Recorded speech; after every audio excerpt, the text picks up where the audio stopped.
Welcome to the YAHOWAH blog. I am Craig Winn, your host.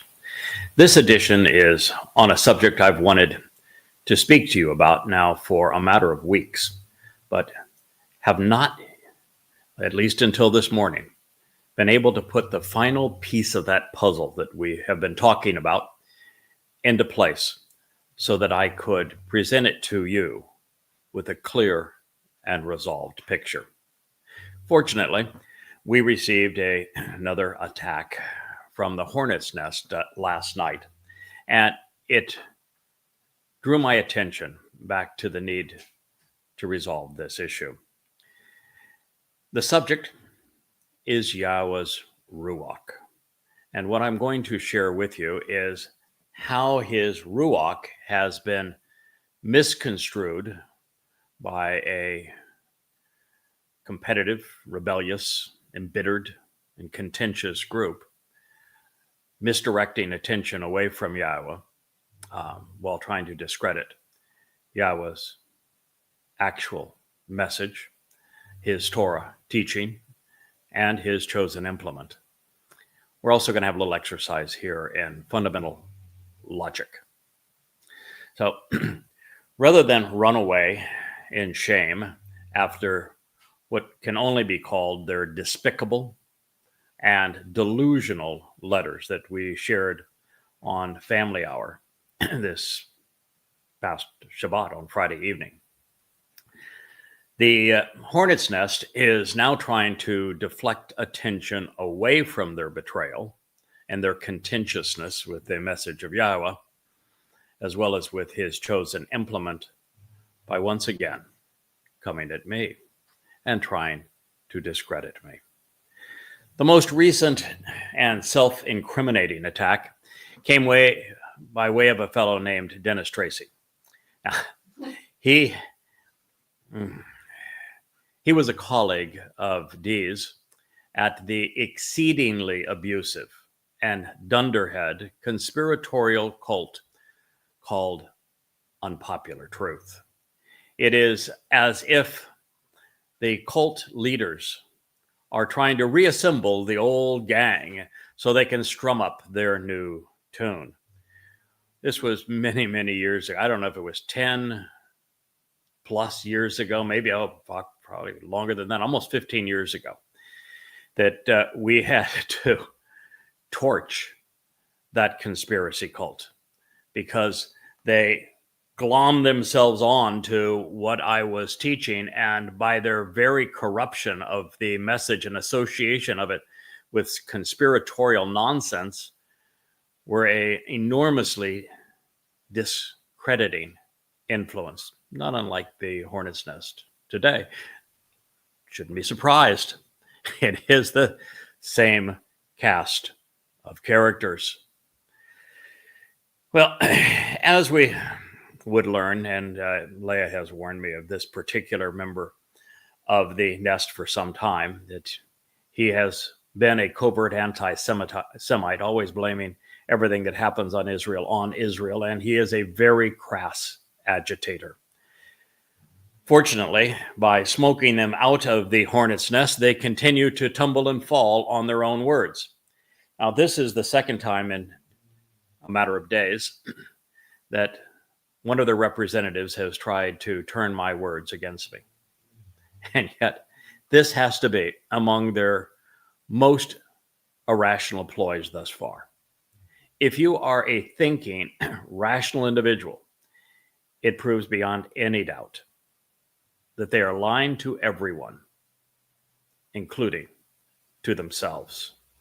By their own admission, they claimed that they initiated their rebellious betrayal because they were going to save the world by correcting my deadly deficiency in improperly recognizing the RUWACH in her role as mother.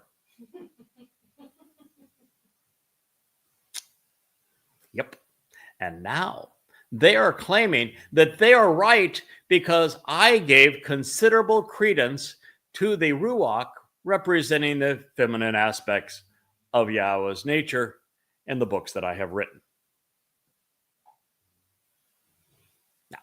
If you're following along, if you've been trained in rhetoric at all, if you know anything about debate, if you are a student of rational fallacies, then for such a thinking and logical individual, this rational fallacy demonstrates that their reasons for protesting, that they also had the right to speak for God, have been fallacious from the inception. Pause now and consider the implications.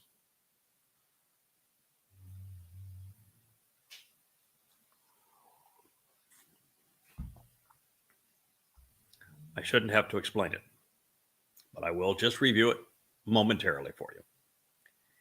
You cannot claim that your reason, and it was their only reason, for creating their own group, aggrandizing spirit mom, was because I had a huge deficiency in my portrayal of the Ruach, and that deficiency was deadly, and that people were blindly following my horrendous mistake,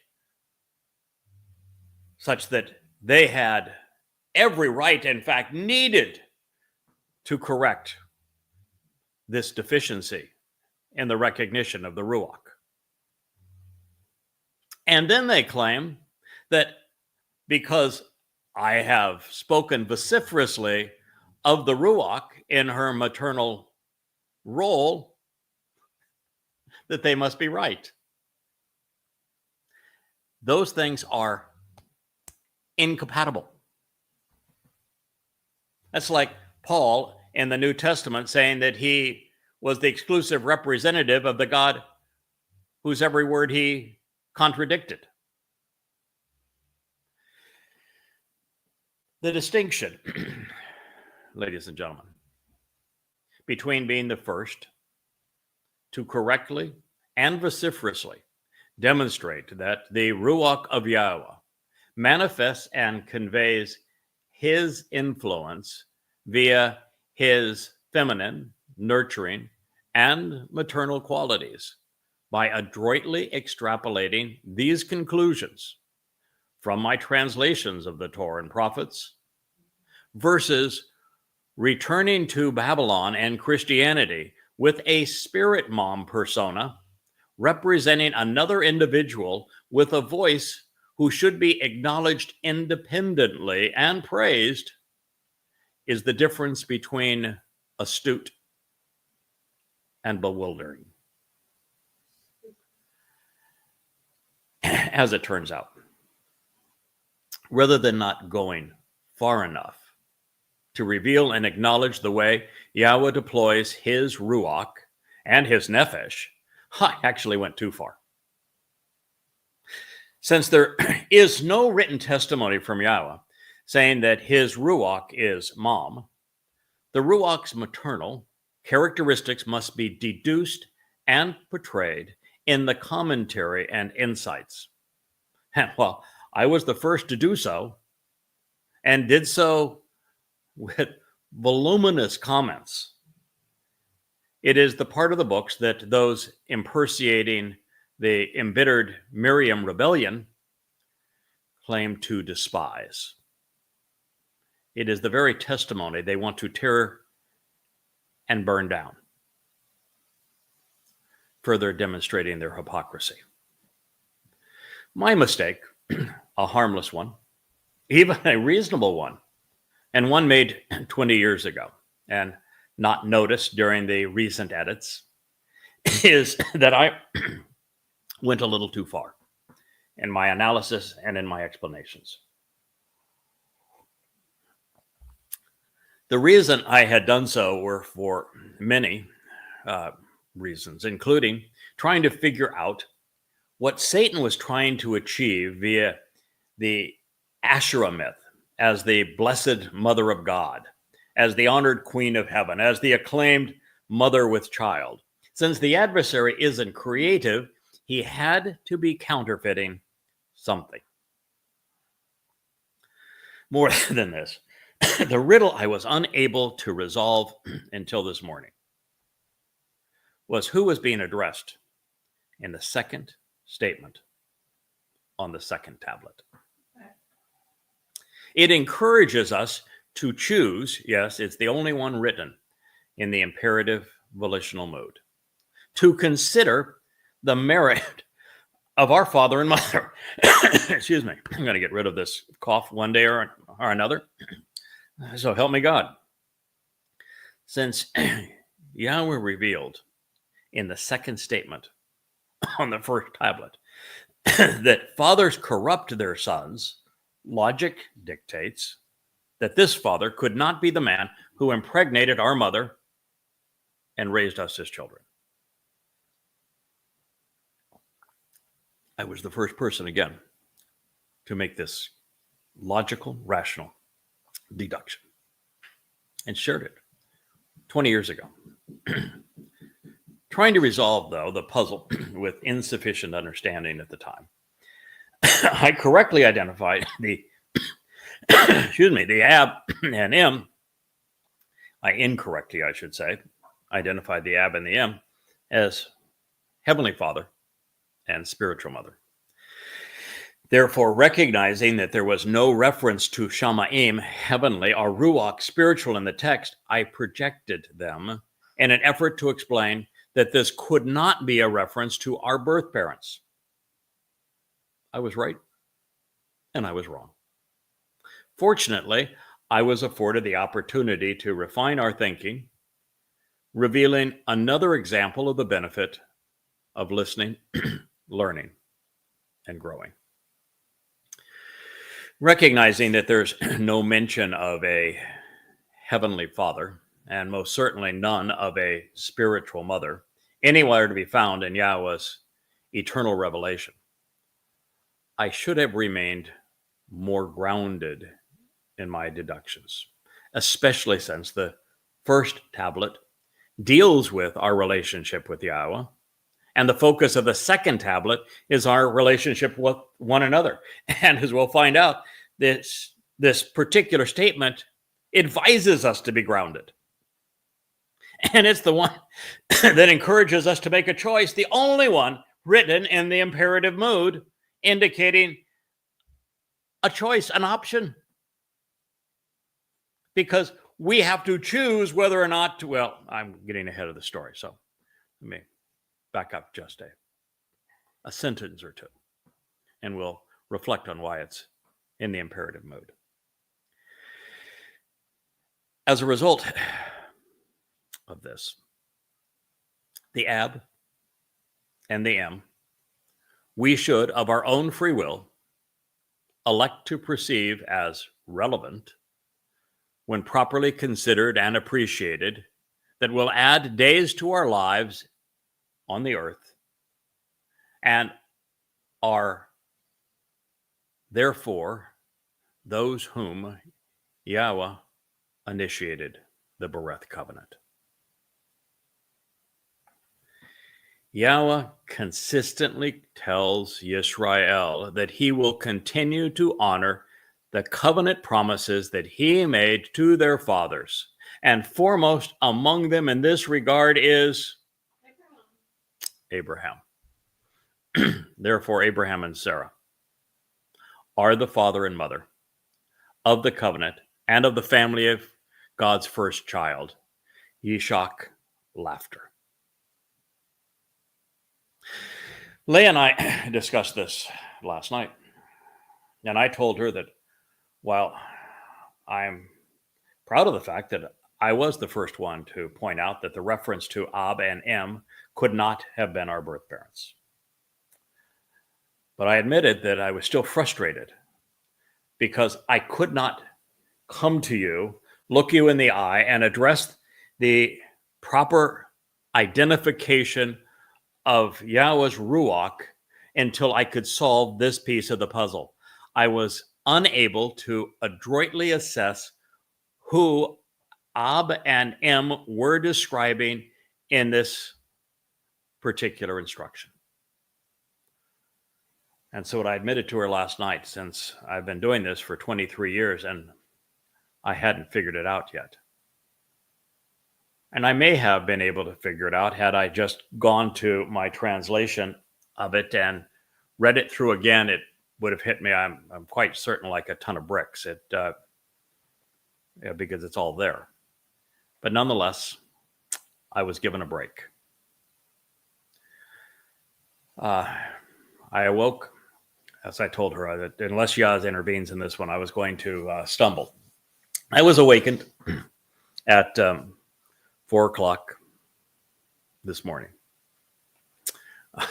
Funny way, Wookie decided that he was going to cuddle, and in the process, I had been watching one of these YAHOWAH blogs on the TV, and he hit the remote control and turned it on. So there I was. I said, "Okay, yeah. What's the answer?" Abraham and Sarah. Just like that. Oh. Okay. So, Yahweh revealed what I have just shared with you. I went out to my desk and began to think, and that's when I saw this this most recent attempt to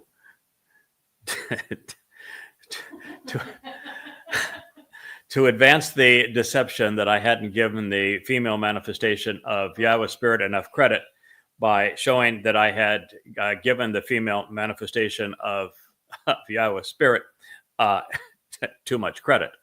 I said, now that I know the answer, I can write down the answer and then I can share it. And I did first thing this morning. I wrote it down. I posted it here on the Facebook page because this is where we get to share with the family. And now I'm bringing it to you in the form of this portion of the YAHOWAH blog. Well, it is a perfect fit for the text. It explains its prominent position on the second tablet. What does Yahweh want more than for us to engage in the covenant?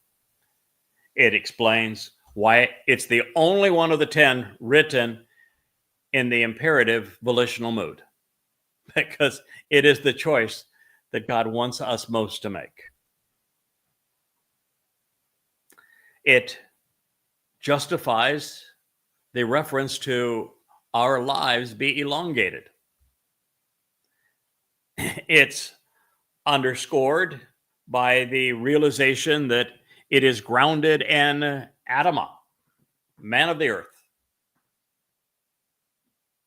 And of course, speaking of the woman, Sarah's name is found in the midst of Yisrael, individuals who engage and endure with God, explaining the benefit of making this decision on behalf of Abraham and Sarah's participation in the covenant. Isn't it wonderful when all the pieces fit together and you can see them and appreciate them for the message that God has conveyed to us? Now, as I've shared, in actuality, I have been seeking to resolve this miscast puzzle piece ever since I discovered that it was Dod's willingness to carry our guilt into Sheol that perfects us. And since it is this act of selflessness and compassion and courage that our Messiah and King did on our behalf on Matzah, we are therefore not perfected by the Ruwach. And that's a very, very profound conclusion. I spoke of it in one of our blogs yesterday, of this very thing. And I will address it over and over again because as I share my books to you, this is one of the things that has not yet been fully developed in the books, even though I have now declared as boldly as anyone, I can't just say boldly as anyone, I'm the first person to ever figure out that Dode did this for us to perfect us. And so that is now written and affirmed throughout the books and clearly spoken of throughout all of these blogs. We have done right by our King.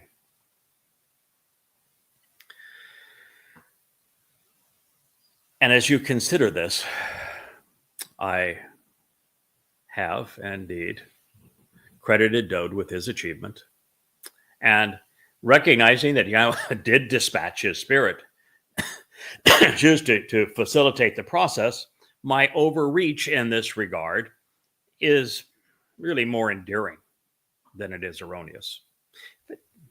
And even to the degree that it is erroneous at all, as opposed to strictly endearing, there's something very unique about having this job as the voice of YAHOWAH and his witness at this time. Any time that I have erred, any time that I have found that something I previously said isn't as accurate as it should be, and that there is a more accurate way to convey the meaning of something or how something actually occurred, I'm the first to go back and correct the record.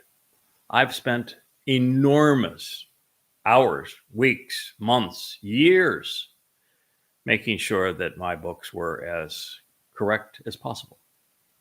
One of my frustrations now with one of our more important covenant members joining with this group and resigning her role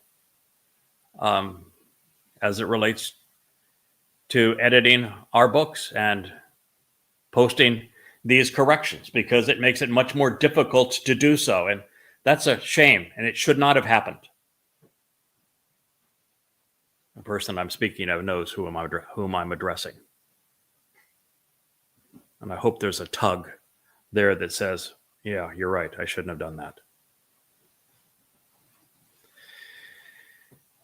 The fact is that I've clarified what actually occurred vociferously during the YAHOWAH blog. I've done my part. Now, more directly, adroitly understood, I want to speak just a little more about the Ruach of YAHOWAH, since she has been misappropriated and miscast. About 90% of what YAHOWAH uses his Ruach to accomplish is actually masculine. The Ruach is taxed with protecting,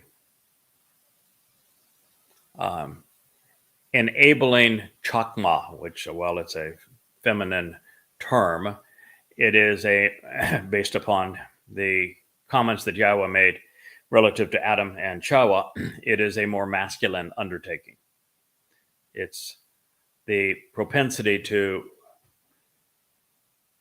make decisions up here as opposed to here. I wrote a dear friend and said that, we're speaking different languages. I speak from the head, you from the heart. And sometimes they do not translate. The primary role for me of the Ruach is this, both protection and also the enablement to think. The Spirit is a force to be reckoned with. Now, that is not to say that Ruach isn't feminine. It is a feminine noun, and there are feminine influences that YAHOWAH also deploys through his Ruach. And he uses his Ruach to project his influence into lesser dimensions, like ours.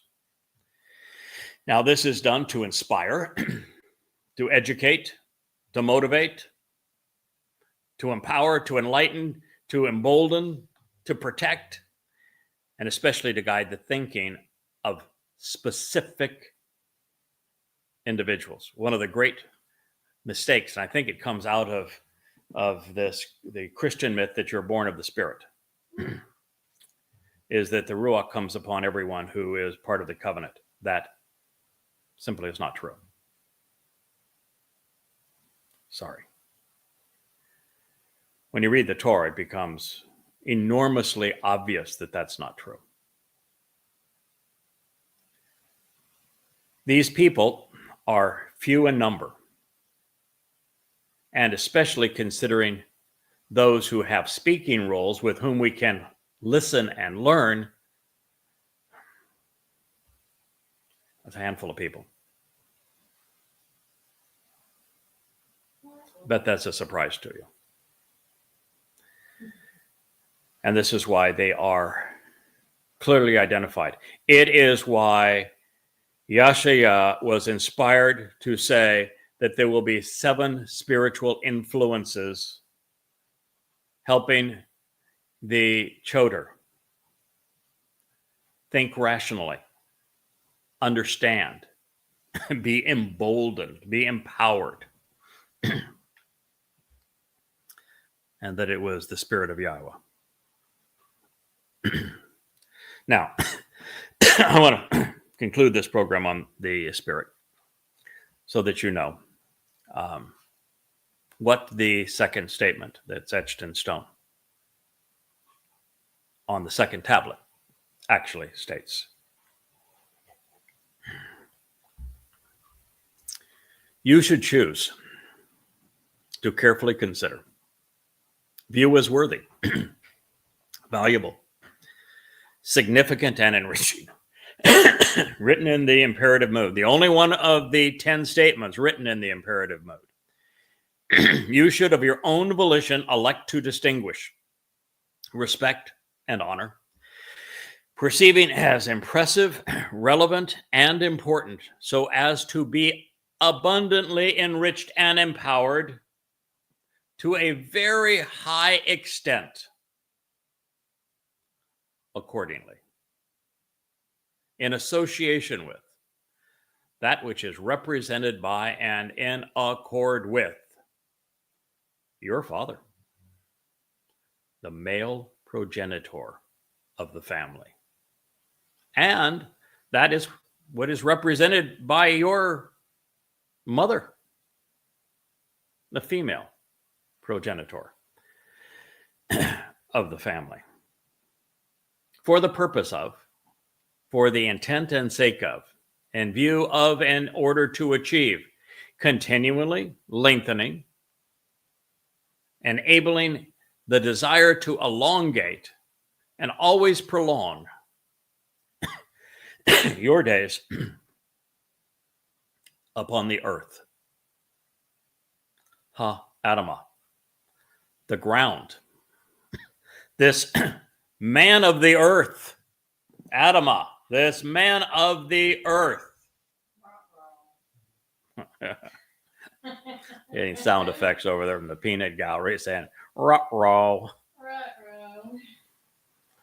No, in fact, rather than heavenly, rather than spiritual, you can't get any more down to earth or human than Adamah. Okay, by making it this obvious and putting it in the imperative mood and making it this clear, okay, I am saying that I was a little slow on the uptake, but you know, I've had this available for 20 years. You all could have read it. Every one of you could have said, hey, did you ever consider why Adamah is there instead of Shamaim, instead of Ruach? Did you ever actually ponder why this is the only one written in the imperative mood, conveying volition?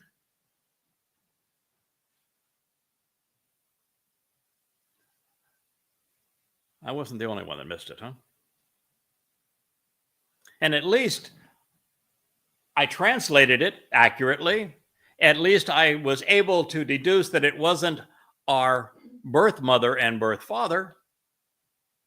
At least I was able to convey that there's something else profoundly important going on here, because we're told to respect and esteem and value something and choosing to do it. But you know, sometimes many times. The fact is that we're just not prepared to see things correctly. Let me finish the statement, and then I'm going to speak a little bit about this because it's important. So I'll just go from the beginning, and then I'll conclude it.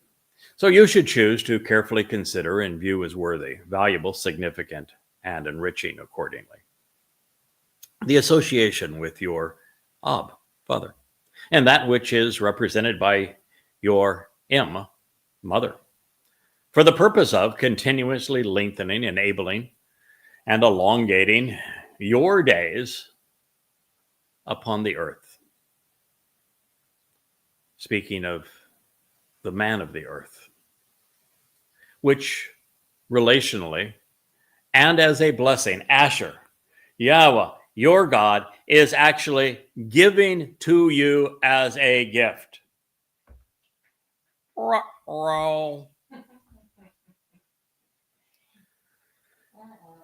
Can Yahweh give the Father to us as a gift? No. Nope.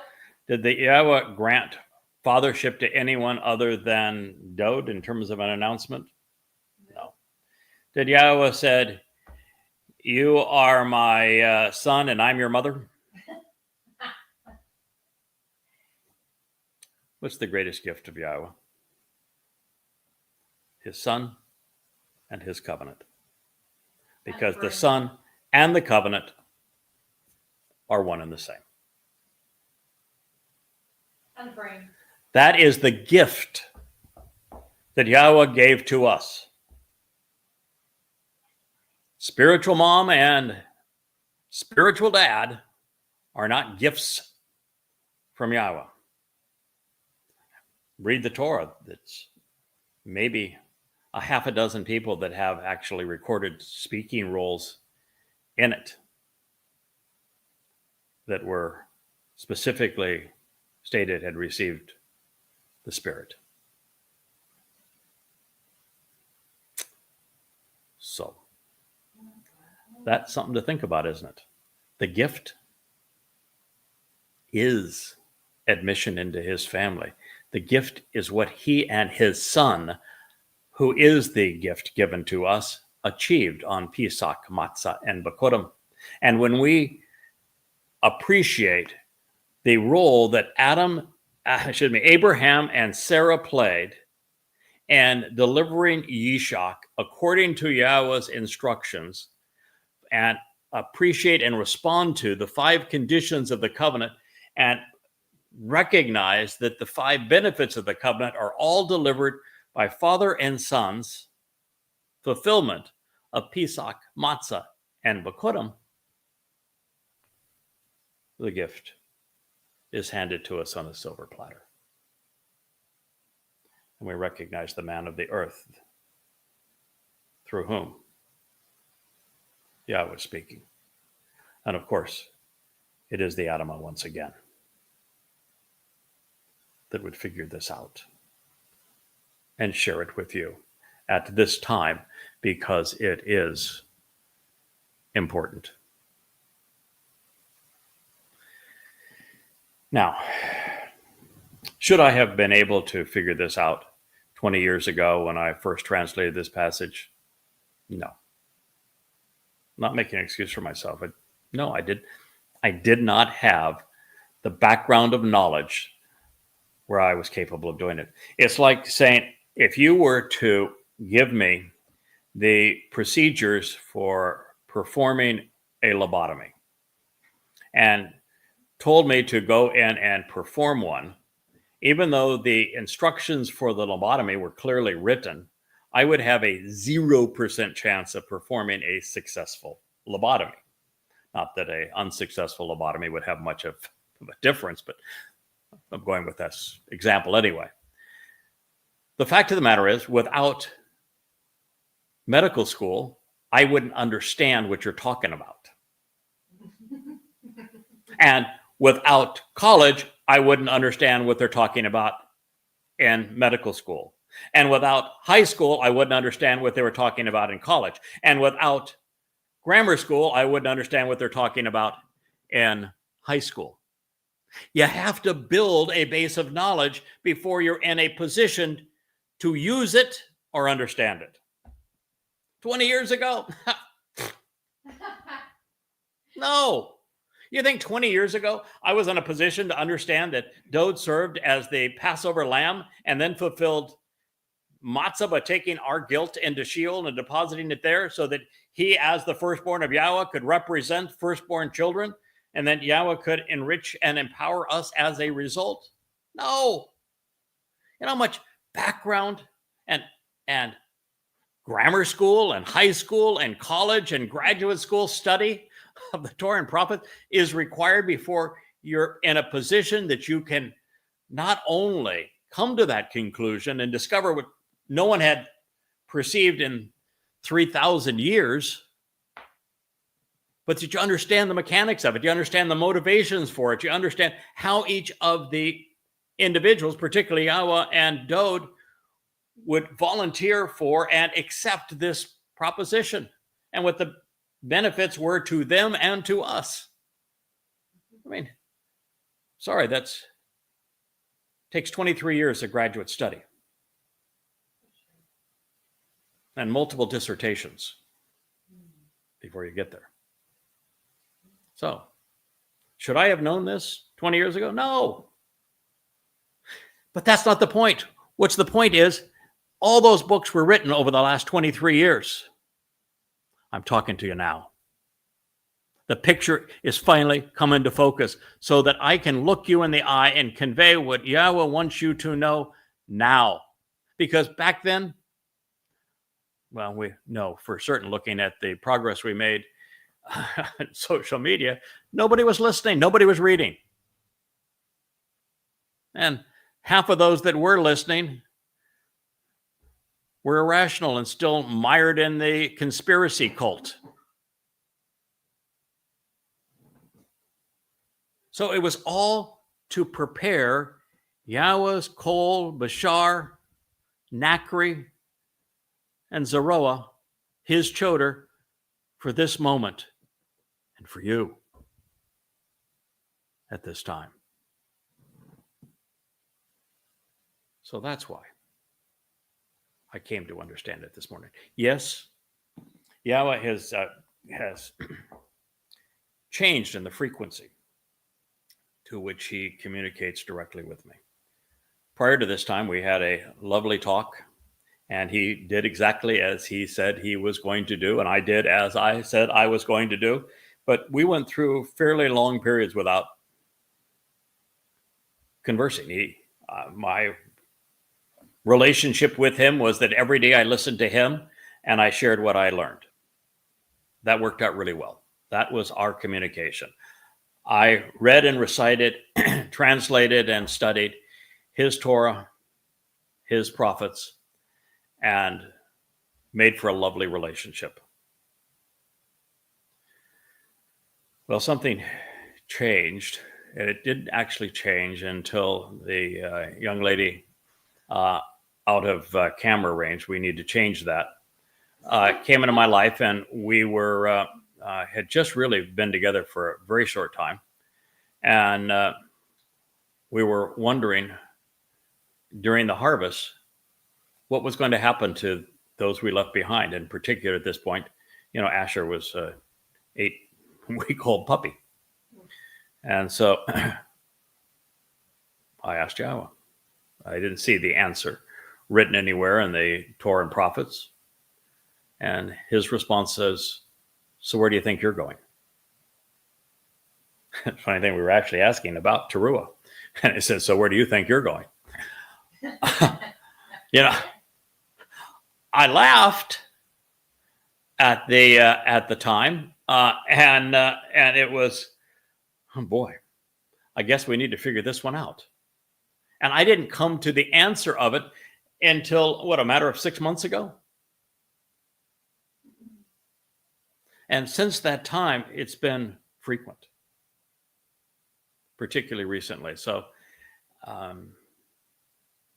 is it possible that I might have been able to deal with the nature of the Ruach vis-a-vis the second statement on the second tablet, which was the one obstacle that prevented me from being able to address you on this really very important subject on my own, particularly when the Hornet's Nest decided we're gonna win the debate by saying that, yep, we need to be the voice of God too, because that Towrah of Yahowah, he's deadly in his diminishment of the role of mom, and we can prove that because he was vociferous in his commentary on the role of the Spirit. Dear mommy. So, could I have figured it out? Maybe. But what if I didn't? What if I couldn't come to you with the answer? What if I let it linger? You see, at this point, Yahweh can't take any chances. At this point, we need to get at the business of calling Yisrael and Yehudim back home. We need to be focused on reconciling their relationship with Yahweh. We need to be steamrolling all obstacles in that path. Anything that is distracting for or diminishes that objective in any way, we need to obliterate. And then we need to reaffirm our resolve to charge ahead. Yahweh's counting on us, and we're not going to let him down. The other thing to finish that thought, I'm really not at fault here. Yes, I made a mistake. I was far too beholden to the idea of Yahweh's feminine influence. It is something that he mentions in passing and really doesn't deal with again. And so I made too big a deal out of it. Part of it is the very reason that Yahweh chose me to do this job. Like Moshe, I had come out of and had rejected the most influential religious and political scheme of the day. In my case, it was Christianity and the powerful influence of American politics. I had left them both. But just because you walk away from these things does not mean that all of their influence suddenly falls away. You know, I had led Bible studies for years. I was the youngest ordained ruling elder in the Presbyterian Church. I was enmeshed in it.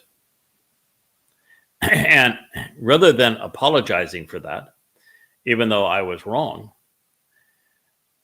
I now realize it was a tremendous asset. It made it possible for Yahweh to use me in this way because I was in the unique position to write Twistianity, to disprove the religion. And disproving the religion of Christianity is essential to conveying Yahweh's purpose.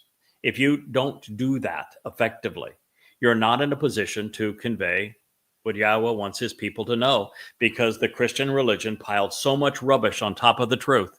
It is so not only hidden, the truth has begun to stink like high heaven. And I was in a position to do that, which is why I was chosen. So rather than a strike against me, it's an asset. And particularly when you recognize that Yahweh presents all of the rest of his instructions in the imperfect conjugation, the moment you stop doing something, you're no longer negatively affected by it.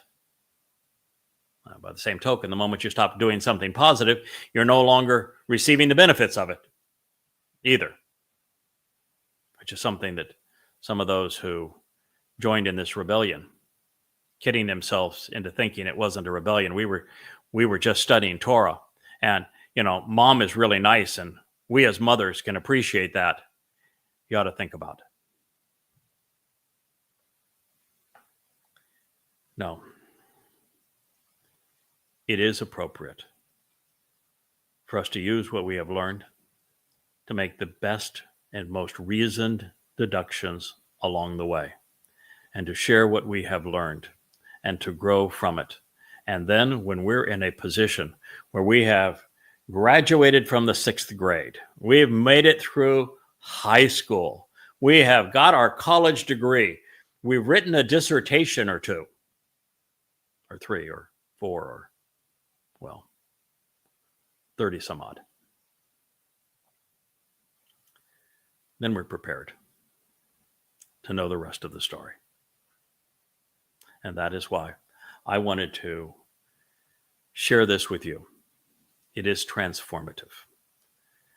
Now, there is a conclusion here, several that are important to know.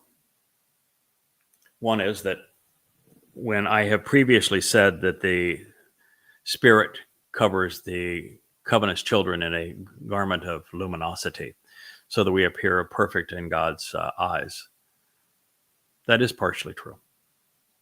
And at one point, it may be entirely true, but it's also not completely true.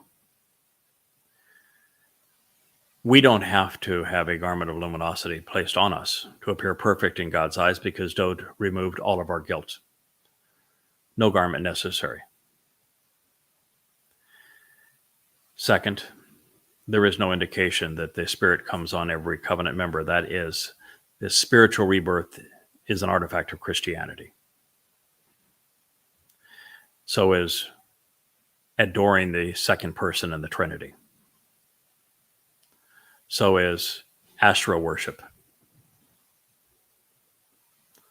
and the Queen of Heaven, Mother of God, Madonna and Child. Now, the reason it's partly true is that the Spirit of Yahweh does come on certain people.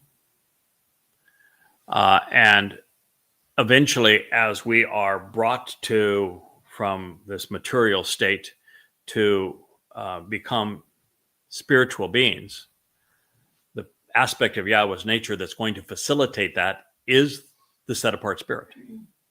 So all of those who are actually members of the covenant family, who continue to work as part of that covenant family, and who are grounded based upon the truth of the covenant family, and are not led astray into a conspiratorial cult, are going to be enveloped with the set-apart Spirit as we are taken as a river of light from earth to Shamayim. So it's true. But only in that way. Also, this idea that you can tap into the Spirit and you can hear the Spirit's voice, which was the essence of that song, that is totally nonsense. The Spirit came upon very few individuals with whom she spoke. The most famous of them is Dode. Surprisingly, Moshe wasn't one of them. Do you know why Moshe wasn't one of them? Remember when I was sharing with you Numbers 12 to expose, as Yahweh had requested, the nature of the Miriam rebellion. And of course, in this case, it's much worse than Miriam, because Miriam never said a word. She just claimed that she was authorized to speak for God. She actually never tried to speak for God, unlike the hornet's nest.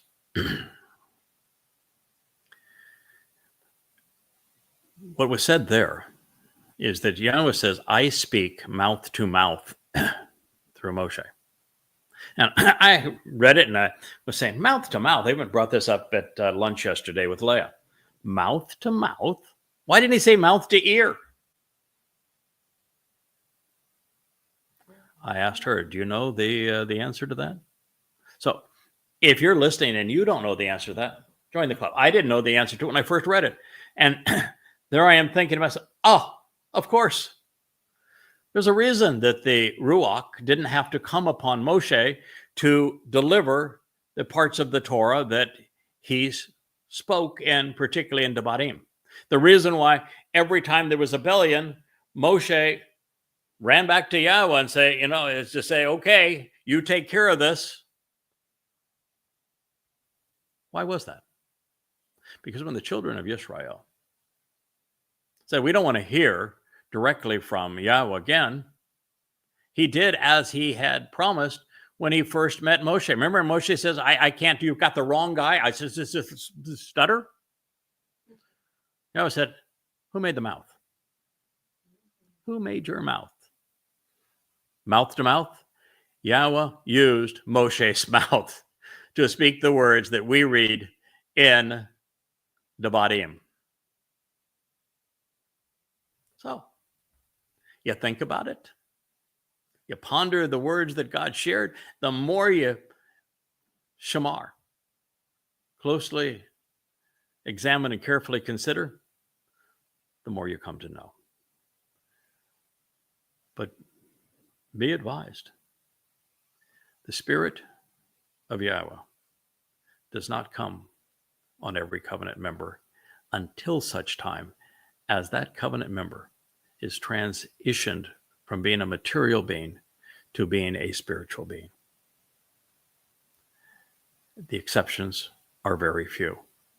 And the most exceptional in the history of the Torah and prophets is the Choder, who is speaking to you now, saying, thank you for inviting me into your home. Thank you for allowing me to clarify the role of Yahweh's Ruach and to share these profound truths with you.